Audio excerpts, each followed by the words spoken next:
Today's episode of Sports Spectrum's podcast with Paul Maholm, the former Major League Baseball pitcher, is presented by the Sports Spectrum Podcast Network. For more stories, more shows, more stories on the intersection of sports and faith, check them all out at sportspectrum.com.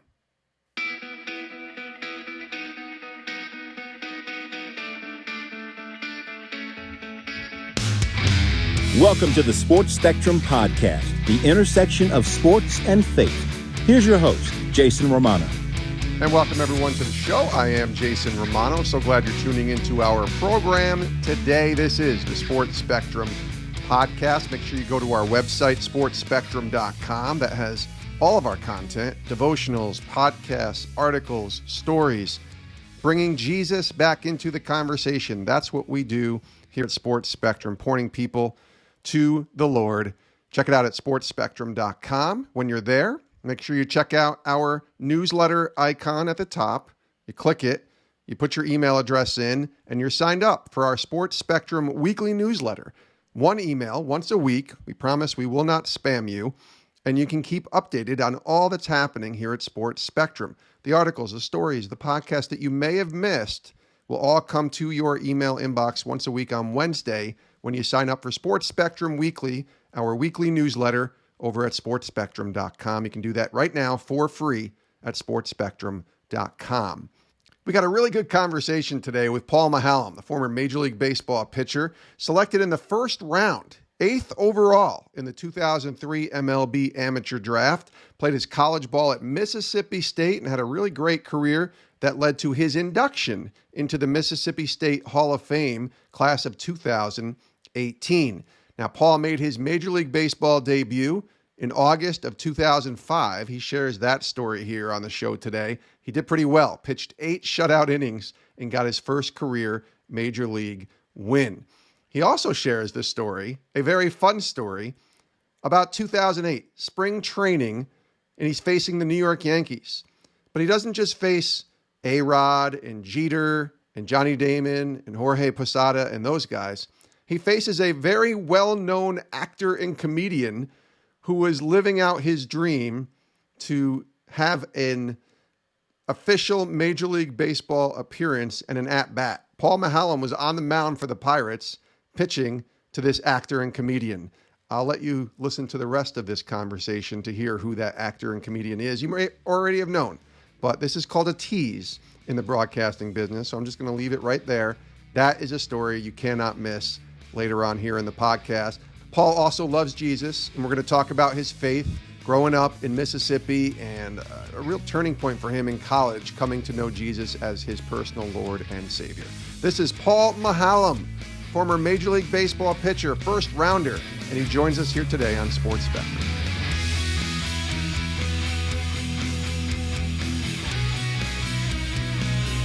What's up, Paul? How are you? I'm good. How are you doing, Jason? I'm good, man. Good to have you here on the show. Been wanting to do this for a while. We have to start with Mississippi State. Your alum, the Bulldogs, 2021 College World Series champions. You got the Hail State moniker right behind you. You are in Starkville right now, ironically, as we record this. I'm sure you are one proud alum, I would have to imagine. Definitely. It was definitely cool to be there.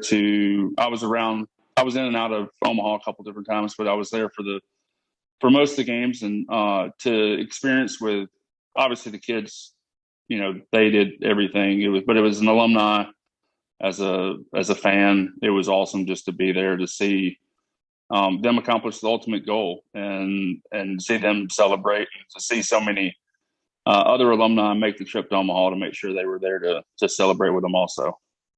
You were born and raised in Mississippi, right? So I have to imagine there was always a thought when you were young that you might maybe play college baseball in Starkville someday. Was that something you thought about from a young age, or did it not really come into play until, maybe high school? Well, obviously you grow up, whenever you start playing baseball, you want to get that opportunity. But, being from a small town, I never really dreamed that I'd get to play at a big time program. But whenever I started getting probably sophomore, junior year, I started getting a little more notice, and they, I started talking to a bunch of different schools, and obviously Mississippi State was top of my list. And it was really cool to be able to play for the school I grew up rooting for, and to be able to play on the same field as some of the guys that I guess as a high school kid, you idolize at that point. But, it was just a cool experience to be able to come here for 3 years.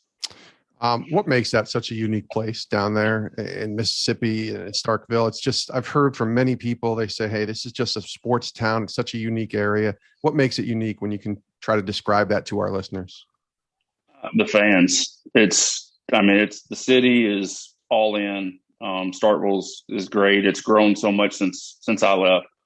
But overall, there's, I come back for football games, for baseball games, throughout the summer, just certain times, and to see people that I remember from whenever I was playing here that you got to know a little bit, because, they would invite you out to the left field lounge to eat, after games, so you kind of got a relationship, and it doesn't just go away because you left. And it's a real cool thing. I know that, a couple of years ago, it started the We Are Family, and it really is. It's a family atmosphere.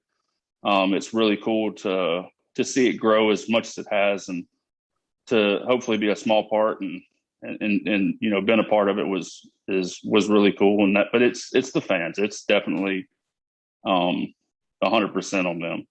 I have to imagine, being in Mississippi, faith was a part of your life. I don't know how big it was, but a part of your life growing up, I would have to imagine. Yeah. Growing up, going to Sunday school, going to church, doing everything, I was probably the typical kid that, my parents made me go for a while, and then, you get older, you kind of get away from it. And that, my story is pretty cool to where, I feel like whenever I made the decision to come to college, that was something that I know was 100%, a calling, and something that, changed my faith and everything, to where, my relationship with Jesus changed a lot, and meeting my wife here and doing a bunch of things around campus, and just knowing that, I kind of felt like it was a calling, and that was kind of the wake up call. How did it change? Like, when you got to college, what was different? Obviously you mentioned your wife, but what changed? It was one of those things where I thought I knew everything, like any 18-year-old kid. Right. And I was going to sign to go pro, and didn't sleep a wink. And I just knew something was pulling me here. And it was definitely God's plan for me to stay, to go to college, to, experience, be closer to my family. My mom ended up getting sick while I was in college. So, a lot of different reasons. Paul Maholm is our guest here on Sports Spectrum. You almost didn't go to college when I was reading up your story, right? Because you were drafted out of high school by the Twins, and you almost ended up going to play for the Twins, didn't you? Yeah, it was crazy. Got drafted, turned down, or, we had discussed earlier picks for a certain amount of money, and decided that, I had my price, and they still drafted me later on. Didn't really hear from them a lot all summer. And then the old ambush, back then we didn't really have a date. If you go to class, you're in college. If not, you can keep negotiating. So they waited till right before school and made the same offer. And it was tough to pass up. You're talking about a lot of money for a 18-year-old kid. But I don't think I was ready. I'm happy that I came to college, but I agreed to sign. I told him I was going to sign. I was already in Starkville. I was already moved into my dorm. Had to call the coaches, tell them. My mom was here, and she wanted me to go to college. So that was something that was definitely weighing on me. But like I said, I agreed. I was going to meet him the next day to sign. Not a bit of sleep. Just something was telling me I made the wrong decision. And looking back, like I said, that was part of God's plan to bring me to Starkville, to grow as a person, to grow in a relationship with him. And obviously I met my wife, and it was a overall good thing. And I got drafted later on and had a pretty decent career. Yeah, it worked out. You were a first rounder in 2003, so it worked out as a Major League Baseball player. You mentioned your mom a couple times, and I've watched the video. There's a video, increased video on the Sports Spectrum YouTube channel of you and your wife kind of sharing a little bit of that story, but we haven't had you on the podcast. So I'd love to have you share a little bit about your mom, the impact she had on you, and kind of what you had to walk through in college. Yeah. It's always a little emotional, but so I'm definitely a mama's boy. She was always there supporting, and just, during college, got cancer. She was definitely a fighter.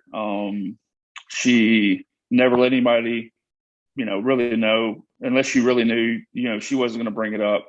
So like I said, I was here. I was closer to home. I'm only, from here, it was 2.5 hours. So I was able to go home, see her.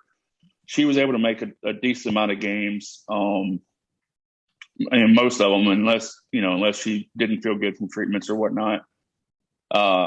So it was, it was tough, but I guess, whenever people ask me like, how did, different things that I've had to go through, baseball was just a thing that, it was just what I did, and that was easy to get away from it. And yeah, so it was, that was part of it. But like I said, she was here for most games, supporting me throughout. And, she was, around to meet whenever we started dating, to meet my future wife. And she was at my wedding, a couple of years later, but yeah, it was definitely something that she had a big influence on, obviously, me coming to Mississippi State, but, a big support system, once I got here and then early into the minor leagues. And you were so young too when she passed. What was processing that like? Now, I mean, obviously you're still emotional, but you're also, an older man now. You have kids and you're married and you're in your late 30s, and it doesn't take away the sadness of it or the memories, but there's a grief process. And I only ask this, Paul, because I think a lot of people go through this themselves, and we've had a lot of different people share stories. And I just think it can help people who are believers, who are trying to process grief, especially at a younger age. For you, when you look back, how do you think you handled that and processed that? I'd like to say I handled it great, but I'm sure I didn't. Sure. It's something that you're not really prepared for. I think overall, me still playing, me being in the middle of the season whenever she passed away, I was able to put it in the, sorry, it's my call. Keep going. Put it in the back of my mind. But, it was something that, I knew she fought as hard as she possibly could for so long, and then she was in a better place, not suffering. So I was happy with the time, that I was able to spend with her and to do things. And I just wish that she had been, around a little bit longer to see my kids, to be a grandmother, to experience all those things. But, it's part of life.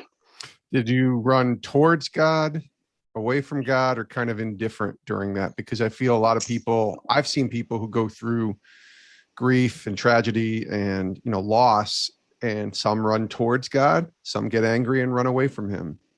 You were younger, but what was that for you? I would say my wife was a big support system and fellow believer. So we were definitely running towards, not away, to understand, just because you're a believer doesn't mean that things are going to be easy. Doesn't mean that, it's a hunky dory thing. Things happen, and but the relationship gets you through, and allows you to grieve in a certain way. And it's not, everybody's different. Sure. Like I said, I had my getaway with sports, and luckily for me, that was part. I had a great support system, coaching staffs, players, my wife, her family, my dad, my brother. So it was easier, but definitely, like I said, I'm a mama's boy. Never shied away from it, and so it was definitely a tough deal. Take a quick break to tell you again about our Sports Spectrum magazine, available now for just $18 for a 1-year subscription, just $30 for a 2-year subscription. I think it's the best thing that we do here at Sports Spectrum, and you can subscribe right now at sportspectrum.com. It's super easy. You click on the magazine icon at the website, and you're good to go. You can actually get a digital version of the magazine to complement the print version that you will get in the mail when you subscribe to the Sports Spectrum magazine. It is a great resource. I tell people the magazine, it's not your typical magazine that you just pick up and kind of peruse through. This is one that I think is a resource for you as you continue in your ministry. And whether you're a coach or a teacher or a pastor or a leader, wherever you are, whatever influence you have, knowing that you want to share the gospel, maybe use sports as a gateway to share the gospel, the Sports Spectrum magazine is a great resource for you. It might be a great resource for someone else. You can get it for yourself, get it as a gift for someone else. Maybe get a bunch and go through it together in a team setting, in a small group setting. But you can subscribe right now at sportspectrum.com. Again, $18 for a 1-year subscription, $30 for a 2-year subscription. Super cheap and available right now to order at sportspectrum.com. Paul Maholm is our guest here on Sports Spectrum. We're so glad to have the former first-round draft pick and Major League Baseball pitcher with us here on the show today. Turned out well for you, obviously, that decision to go to Mississippi State. You had a great career there. 8th overall pick in 2003 by the Pirates. What memories stand out from being a first-round pick for you in that day and finding out you were going to be a Pittsburgh Pirate? Well, it's much different than it is now. Back then we had dial-up internet. There was no shows, no nothing. Yeah. So that morning, I ended up hanging out with my family and my wife now at her apartment. I had a couple of buddies I lived with that were, possibly going to be drafted the same day. So I kind of let them have our place and let them have their deal. And I spent time with the family, and I heard from a lot of teams that day. And everybody was just like, good luck, you're going to be fine. And it was like, we don't know if we're going to draft you or, whatnot. And so we're sitting there listening to it, and I think we get to like number 4 or 5, and I talked up to like number 2. So I'm wondering, when it's going to finally happen. And then all of a sudden the internet goes out.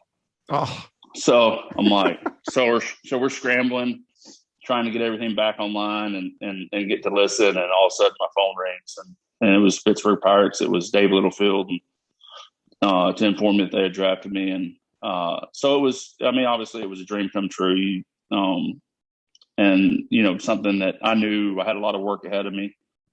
Just because you get drafted in the first round doesn't mean you're going to, make it do anything. That just means you got a new team and you got something to prove. And so it was definitely a whirlwind day, because I think the day before we had just gotten eliminated from the regionals. So college career ends, and the next day you're getting drafted and kind of know where you're going to go as a professional. So it was definitely, but like I said, it was awesome to have family there and to be able to experience with everybody. They got you up pretty quickly. 2 years later, you made your Major League Baseball debut. I want to ask you about that day in a second. But in 2004, while you're in the minor leagues, and you talked about this on the video as well with your wife, you went through a really tough time. You got struck in the face by a line drive, which I feel like is not every pitcher's nightmare, but maybe every fan's nightmare. As I'm watching, you're like, man, just don't hit it straight back. I think as a pitcher, you just got to kind of pitch and let the chips fall. But that happened to you. Can you kind of share a little bit about what took place, maybe even the pitch and the moments after that, and even how your faith maybe played a role in helping you through that time? Yeah, I was in Lynchburg, Virginia. Was having a great start. That was my first full season. This middle of May, I think it was May 15th when I got hit.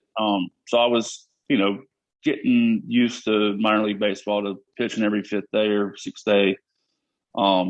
And I was pitching well, and I felt like I was was getting close to getting called up to Double-A, and cruising along in the game and hang a curveball. And I didn't get the glove on it, and didn't really have time to react at all. And, I was down, did knock me out. I tried to get up.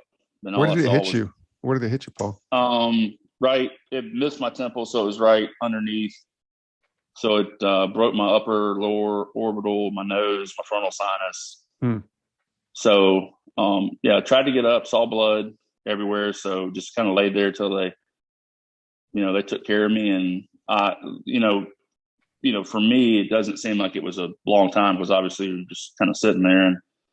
But I guess they said it took 20, 30 minutes, while I'm on the field and ambulance has to come and do everything. And, for me at that point, you don't know how bad it is. You don't know, what exactly is going on. So it took a solid week of seeing doctors and doing everything to figure out exactly what we were going to do. And obviously, after I had to stay there, I had a huge concussion.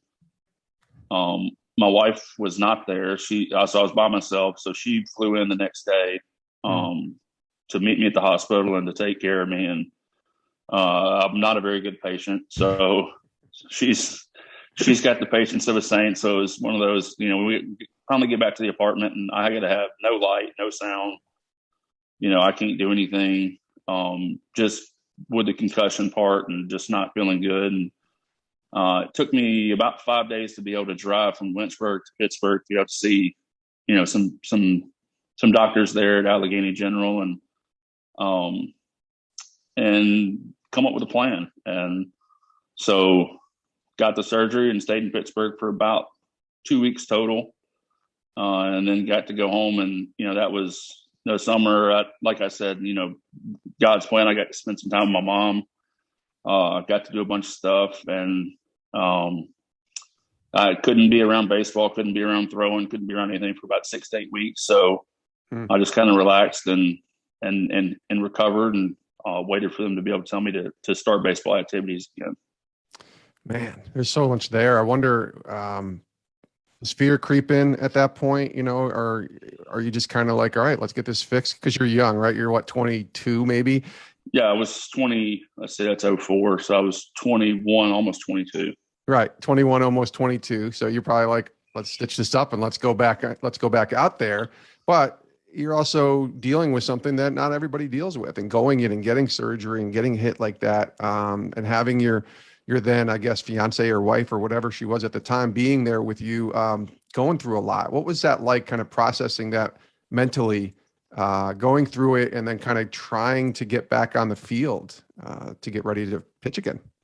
Well, this is where my stubbornness comes into good for me. So yeah, it was just one of those where I literally waited for them to tell me that I was good to go back to baseball activities. And then it was full bore ahead. It was, the bad part was I had to go back to Bradenton and get in shape again because I hadn't done anything for 8 weeks. So, yeah, Bradenton in July is not luxury by any means. It's not good. No, it's definitely hot.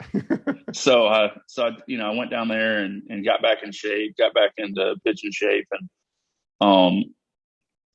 I got back on the mound. I started off with a screen in front of me. After one session, I told them to move it. They constantly wanted me to, talk to somebody. Obviously there's been people that haven't been able to come back from it. Yeah. And so in my mind, it was a challenge. It was, I'm going to prove you wrong. Like I'm going to be back to normal. Like I threw for so long and it's the first time it ever happened. So I'm just going to act like it's not going to happen again. So, got back in shape and went to low A in Hickory and, didn't have a good 6 starts or whatever I had double vision, didn't tell anybody. It was only if I looked left. So if I was looking right, like a left-handed pitcher, then I was fine. But it was definitely something I shouldn't have been, withholding from the team. And sure, I had another surgery to fix that. And as soon as I got that done, my vision pretty much went back to normal and, the season was over. So then I was preparing to get married and to move on from then. So fascinating. It's just a year later though, that you make your debut. So you worked through it pretty good, to get to that Major League Baseball debut. I do have to ask before we get to that debut, have you ever gotten struck with a comebacker again since that? Yeah. Multiple times, it sounds like. Yeah. Well, I want to say I got hit in plenty of them. Whenever I was with the Cubs, D. Gordon hit a line drive off my inside of my left knee and made the play, got him out, and that hurt. And then when I was with the Pirates a couple years later, I think I get hit by 3 in one game. Oh, that's not fun. One was left bicep, one was off my leg, and another, I think it was 3. It might have been 2, but the trainers keep coming out there and check. I'm just like, unless I call you out here, just please stop coming out here. But do you start having flashbacks from, the minor leagues in Lynchburg, or doesn't even phase you? No, it was, throw better pitches. Just part of the game, right? Yeah. Put the onus on yourself. Yeah, exactly. It was, luckily for most of those, I got outs and I didn't get actually injured again. But it was, I never had the flashback of, oh gosh, to where I got gun shy and didn't want to throw or anything like that. It was just, it's baseball and let's get it on. Major League Baseball debut, August 30th, 2005. I love to hear debut stories. Everybody has a good one. What's yours? Well, so I was supposed to make my debut the day before in Pittsburgh. And that was the day that Katrina was hitting the coast. That's right. And I had a house in Ocean Springs. My wife's family's from the coast of Mississippi. And, but, obviously that storm was so big, the rain was already kind of the front of it. The rain was already hitting towards up, in the north. So I got rained out in Pittsburgh. So then they're like, okay, you're going to make your debut tomorrow, but it's going to be in Milwaukee. So I had some families and stuff drive from Mississippi to Pittsburgh. So I had to go outside and tell them, and they were like, all right, well, we're going to Milwaukee. I was like, all right, well, I'll see y'all there. And I don't know how long the drive is. It's not short by any means. At least 10 hours, I would imagine. Yes. And Jessica, my wife, she drove from Pittsburgh to Milwaukee. But what was weird about that was we both had coast phone numbers. So we could call out, but we couldn't receive a call. So she's driving by herself and I can't call her and she can't call me. So I'm just, obviously I'm just hoping I'll see her obviously the next day in Milwaukee. And that was just an odd thing. But, the next day I'm essentially watching the news all day, with Katrina hitting on the coast. And that kind of took my mind off my debut and went out. Actually had my first at bat before my first inning pitched. Right. You had quite the inning, I would imagine. Yeah. So we were up, I think 5-0. And just first pitch didn't even get close to reaching home plate. No matter if you're up 5, it's your debut and it's, your heart's racing. You're nervous just because you want to do well. And gave up a leadoff double off the top of the wall. And I was like, yeah, this is got to clean this up. Like we're already up 5-0 and ended up going 8 innings, I think 2 hits. And so it was turned out. No runs, by the way, shutout innings, correct. Right? Yeah. That's pretty awesome. You get a win, you get a shutout, 8 shutout innings in your debut. They won't let rookies make a debut and go 8 innings on their first start anymore, will they? I mean, it just, if they get 5 innings, you're happy with them. Yeah, it was a little bit of a different game back then where pitch counts weren't as much. I think I threw probably 120 something pitches, but you're towards the late end of the season. So that's true. You're ready to go. And, that was my expectation. Whenever I took the ball, I was going to go as hard as I could and get as deep as I can in the game until they tell me that, I'm done for the day. 120 pitches. You would never see that today in the majors. It's just interesting. It's only 16 years ago. And you would never see a guy come in, even a starter who's established, going 120 innings or, anyone, Max Scherzer, Jacob deGrom, 120 pitches, even that's pushing it for them. It's so funny how the game has changed. Definitely. But, I'm glad I played when I did. And I don't know, I enjoy getting to watch some guys pitch now, but obviously I enjoy watching the older guys pitch because they still, they pitch and don't just, some of them still throw as hard as they possibly can, but it's, I just enjoy the guys I played with that I get to watch pitch still. Absolutely. In my time preparing for our conversation, I came across a video that I have forgotten about. And I remember being at ESPN and seeing this in March of 2008. It was spring training, and you were on the mound facing the New York Yankees, Jeter, A-Rod, Johnny Damon, that Yankees team. And you face a different kind of batter, though. And I don't know. I just want to hear the whole story, because it turned out to be actor and comedian Billy Crystal facing Paul Maholm on the mound for an at-bat in a game. And I'm just thinking, there's got to be so much around that. I don't know how much you even knew going into that game that was going to take place, but what do you remember about that day? Well, so, I think they announced it maybe 10 days before that, he was going to do that. And that was kind of his birthday present. And so, we're a bunch of guys are in the outfield talking about it when the day is announced. I'm like, I guarantee you that's me that day. And start looking when I go back inside, and I'm like, yep, that's going to be my start. And so it was crazy, because like you said, you got, A-Rod, Jeter, Posada, Damon, you got all these other guys. And I think I only threw 2 innings that day because it was earlier in spring training. Yeah. But Billy Crystal was the toughest hitter I faced the entire day. So, I mean, this is a no-win situation for me. I mean, he was awesome. Got to talk to him. But, if I give up a hit, then that's all I'm going to see on SportsCenter. Yep. So for a long time. Yes, for a long time. He almost got one. And, everybody's like, you should just hit him. I'm like, yeah, that's not, whatever. So I'm sitting there just guiding it, trying to just throw strikes. And if he would have stood there, I probably would have walked him, because I was just trying to guide a pitch in there. And, but luckily I struck him out. He was, like I said, he was awesome. Got to stick around, and we kind of did a little press conference afterwards. And but he was, class act, and it was at the press conference he told me if he had gotten a hit, he was going to give me a Lexus. And I said, "Oh, if you'd have known that, you should have gripped him one."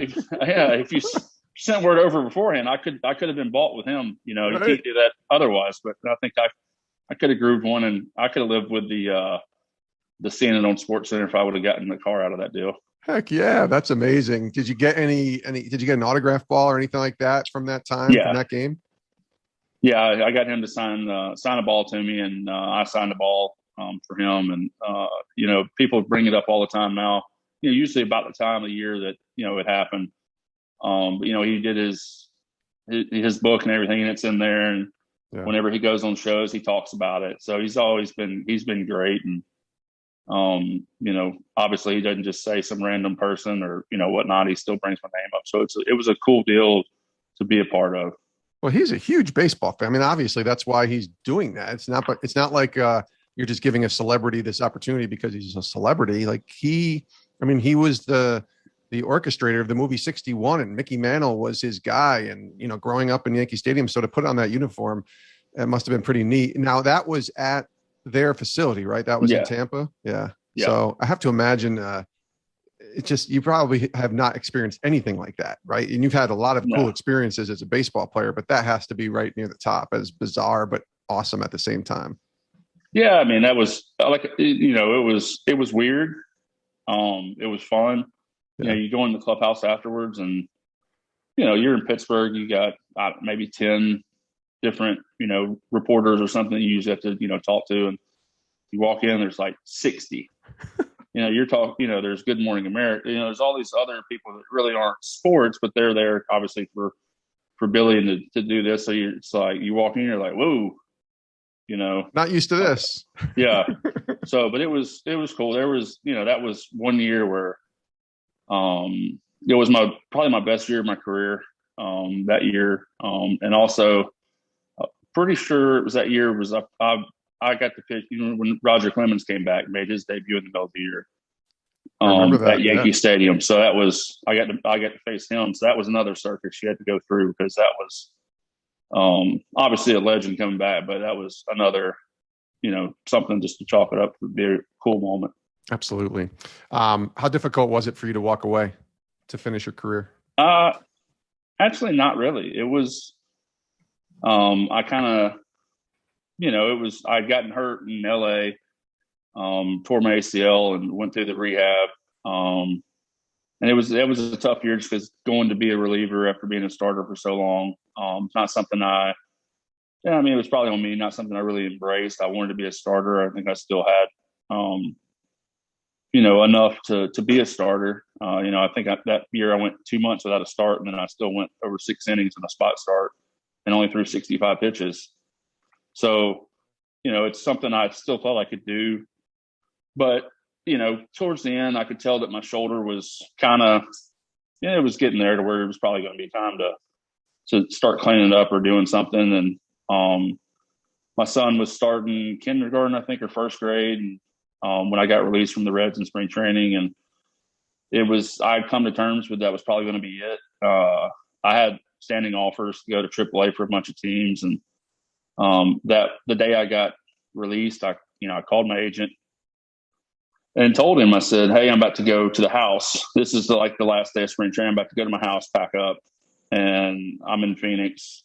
I said, "I'm driving from Phoenix to Hattiesburg." I said, "If I don't have an offer for a major league team by the time I get to Hattiesburg, then I'm going to be done." Of course, he's trying to talk me out of it. And I was like, "Well, I'm going to Hattiesburg anyway." So, and I got to Hattiesburg. Like I said, I had some standing AAA offers, but I always told myself I wasn't going to be the bitter veteran that goes to AAA. And, there's a young kid that, all of a sudden you're bitter and you kind of rub them wrong. And I didn't pick up baseball after that day. I played catch for my kids, but as far as long toss, bullpens, I haven't. And I came to peace with it, and I've been happy. I've got, my oldest is 13 now and going into 8th grade, and I've got a 5-year-old that's going into kindergarten. So I've turned into dad, and that was perfectly fine by me. That's good. My last question for you. Thanks for sharing your story with us. What's the time like for you with God right now? What's he been teaching you? What's he been showing you? What's God kind of impressing on your heart right now? Patience. I've obviously, like I said, I've got a family. I've got a 13-year-old, a 5-year-old.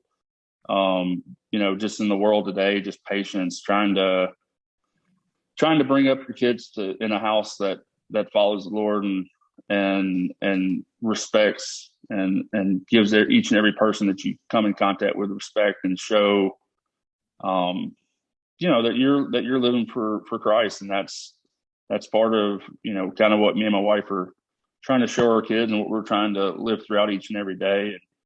And, obviously this past year and a half has been tough on everybody, but I think, that's where the patience comes in. And, it's just one of those where, like we said, just because you're a believer and you've got a relationship with Jesus, it ain't easy. There's going to be bumps in the road. And this is obviously the past 18 months has been hard on everybody, but, it's been time for us to be around our kids a little bit more and to just have family time and hopefully make a good impression on them.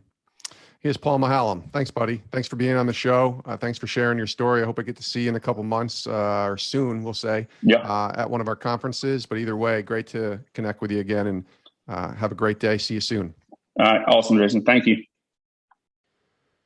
That was great stuff there from Paul Maholm, the former Major League Baseball pitcher, first-round pick way back in 2003 by the Pittsburgh Pirates.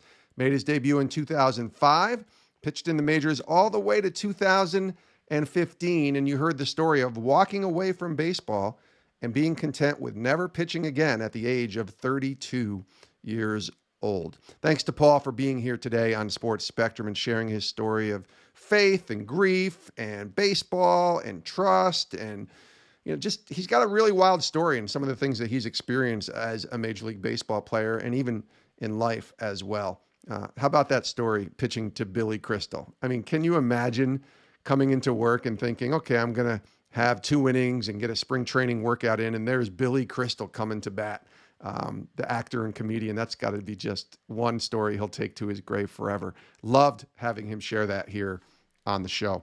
We love having you tune in as well. Thank you for being a part of today's show. Thanks for tuning in. Do us one favor on your way out. Make sure you go subscribe and follow this podcast so that you never miss an episode of Sports Spectrum. We got episodes coming at least 3-4 times a week, and you don't want to miss an episode. And that way you can keep hearing the stories of Jesus and sports, particularly people like Paul sharing about baseball and Jesus. I mean, just tons of content, tons of conversations that we've had since we launched this show in March of 2017. And now 4.5 years later, we're going to keep doing this as long as you guys keep listening and want to hear it. We believe in sharing the stories of these athletes who love Jesus and pointing people back to Christ. And that's the goal here. Use our show, use our website, whatever we have, use it as a resource to tell someone about Jesus. And tune in next time right here on the Sports Spectrum podcast. Make sure you go to sportspectrum.com for all of our content and join us next time. We'll see you then.